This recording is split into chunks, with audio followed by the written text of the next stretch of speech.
the big news coming in is that Vedanta has announced demerger of diversified businesses.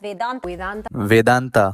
जी हाँ, वेदांता एक बार फिर से खबरों में है और इस बार का रीजन है डीमर्जर।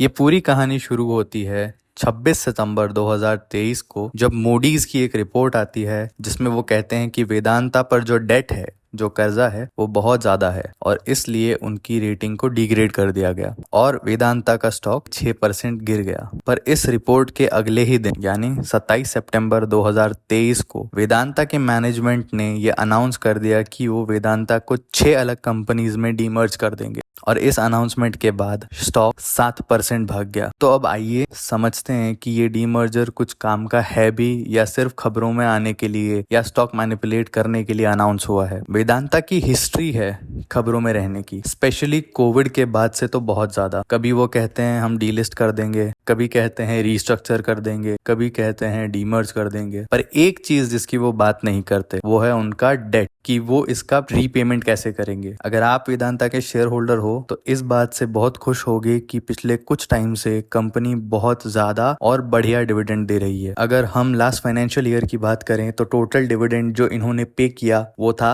69,000 करोड़, पर अब ट्विस्ट ये है कि इसमें से 48,000 करोड़ सिर्फ प्रमोटर्स को और इनिशियल इन्वेस्टर्स को मिला है, 6200 करोड़ LIC को और बचा हुआ 14,800 करोड़ रिटेल शेयर होल्डर्स यानी आपके और मेरे जैसे लोगों को मिला। अब बात करते हैं डेट की जो इनका रीपेमेंट के लिए ड्यू है। वो फिगर है 53,000 करोड़ और ये सब बातें मैं ऐसे ही नहीं बोल रहा हूँ, ये सब फैक्ट्स है और इनको मैं डिस्क्रिप्शन में लिंक कर दूंगा, आप वहां जाके पढ़ सकते हो। अब समझने की कोशिश करना कि मेरे ऊपर 50,000 करोड़ का कर्जा है और मैं क्या कर रहा हूँ, जो मेरी कंपनी कमा रही है वो मैं अपने और अपने इन्वेस्टर्स की जेब में डाल रहा हूँ और बोल रहा हूँ कि डेट की जब ड्यू डेट आएगी तब देखा जाएगा। तो अब आप खुद ये डिसाइड करो और कमेंट में मुझे बताओ कि क्या ये बिजनेस स्ट्रैटेजी सही है। अगर नहीं और आप शेयर होल्डर हो वेदांता के तो सवाल पूछो मैनेजमेंट से कि क्या ये रीस्ट्रक्चरिंग कुछ वैल्यू अनलॉक करेगी। उनके लिए डेट रीपेमेंट से ऊपर डिविडेंड पेमेंट क्यों है। और एक इंपॉर्टेंट बात, किसी भी कंपनी में सिर्फ इसलिए इन्वेस्ट मत करो कि वो न्यूज में है या डिविडेंड दे रही है। आपका हार्ड एंड पैसा है ना, तो थोड़ा रिसर्च कर लो कंपनी के बारे में, उसके फंडामेंटल्स के बारे में, उसके प्रमोटर्स के बारे में। कई सारे फ्री टूल्स अवेलेबल हैं। अगर वीडियो अच्छी लगी